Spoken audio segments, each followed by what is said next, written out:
Sjednica Upravnog odbora Vijeća za implementaciju mira u Bosni i Hercegovini upravo u Potočarima. A kakvi su zaključci sjednice, reći će nam sam visoki predstavnik u Bosni i Hercegovini Schmidt. Mr. Schmidt, thank you so much for speaking to N1. Hello. Could you tell us first what are the conclusions of today's session, and very important, why is it held precisely here in Potočari? I think this is the very place one has to sit and to look on the future of Bosnia-Herzegovina. We have the 30 years of commemoration about Srebrenica Potočari genocide this year.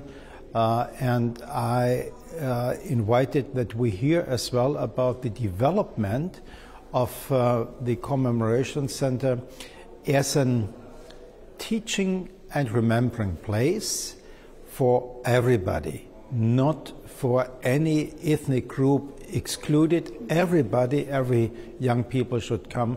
And so we talked about how we can support and how can this contribute to sustainable Bosnian Herzegovinian future. So when it comes to international community and High Representative's office, what else can you do when it comes to that 30th anniversary of genocide in Srebrenica? It is a very important day for the whole Bosnia and Herzegovina. We are assisting in preparation. I think I said we have a commemoration but as well obligation, because this here all happened unfortunately and disastrously because international community stood up too late. And we discussed about how to prevent anything in future in a similar way to happen. So this will be as well a programmatic discussion. It will about European integration of Bosnia-Herzegovina. Where shall young people in Bosnia-Herzegovina stay, outside or here? And I have to say, if I see the population decrease in Srebrenica, this is not a good sign for nobody, anybody here, any group to live. So we would like to support that young people of young Bosniak people, young Serb people, and others, that they can live together here, build a life here, and build the opportunities for them.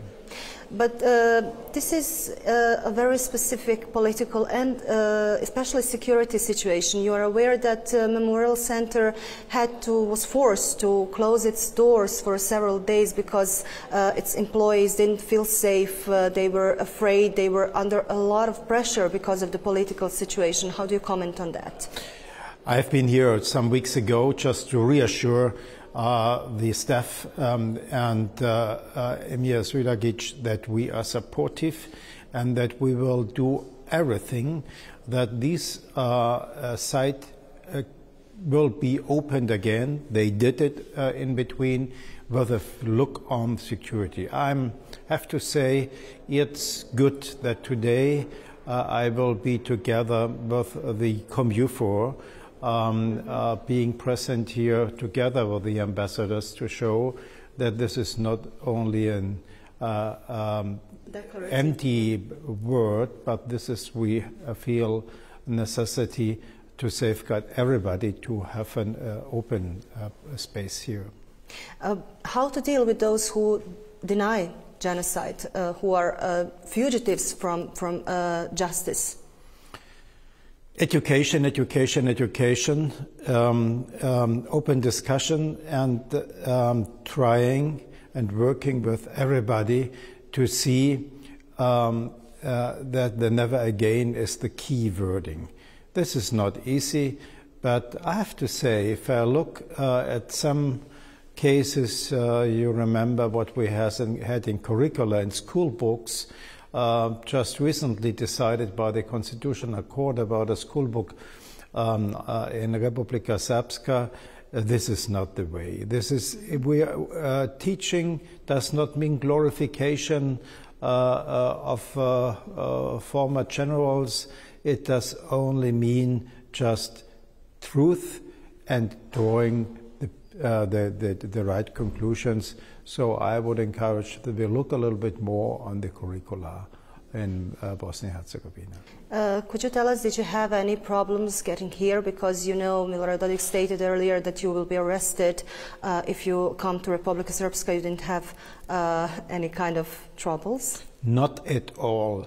And I would recommend everybody not to think one simple second about this. I am here representing international community in whole Bosnia-Herzegovina, and there is no limitation for me to go, and I have, by the way, have had no limitation to be seen. I see only friendly people looking and seeing at me. Maybe could you tell us also if there is any chance of negotiations with Milorad Dodik? Should anyone be speaking to him at this point? Is there any possibility for you to withdraw your imposed laws in order to National Assembly maybe withdraw their unconstitutional laws as they suggested? I would say this is something for the justice to talk. I myself, I'm an experienced attorney in former times, and I remember that best is then to talk and to find contact with the procedures, but it's not dealing between anybody. It has to remain with the institutions. You said that you're here with the commander of EUFOR in Bosnia and Herzegovina. Maybe did you speak about this situation of EUFOR assisting police agencies in Bosnia and Herzegovina when it comes to the suspects?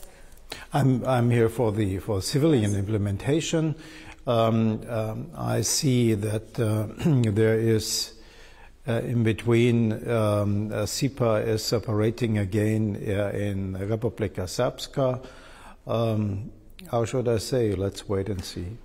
And please, just a couple of more questions.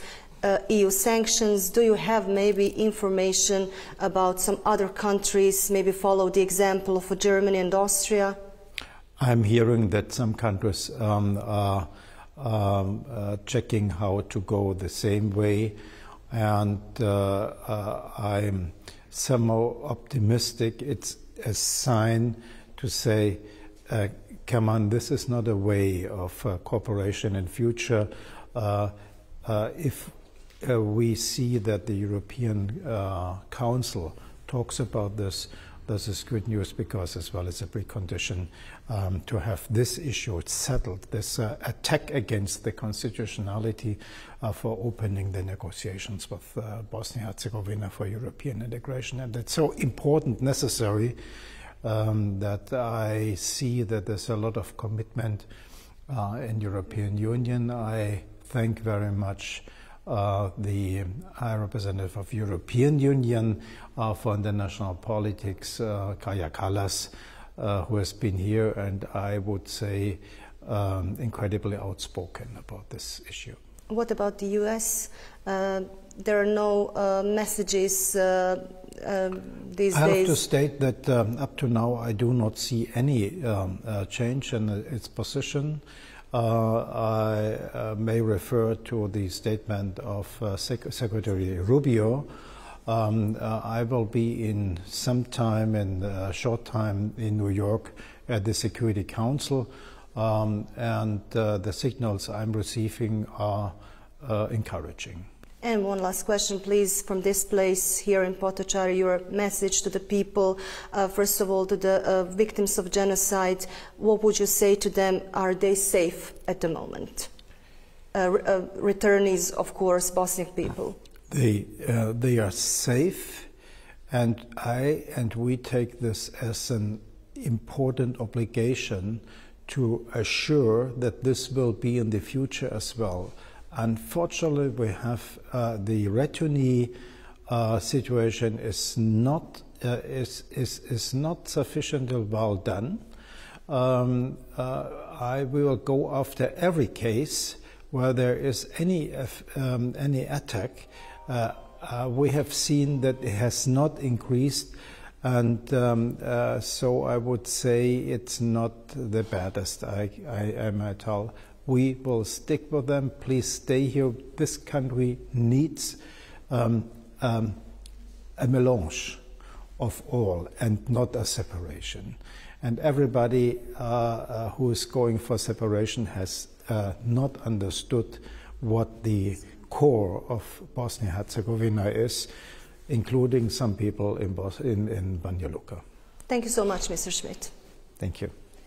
Dakle, visoki predstavnik u Bosni i Hercegovini obavijestio nas je o nekim od zaključaka Upravnog odbora Vijeća za implementaciju mira ovdje u Potočarima, ali govorio o nekim drugim temama koje opterećuju bosansko-hercegovačko društvo, posebno posljednjih sedmica pa i mjeseci.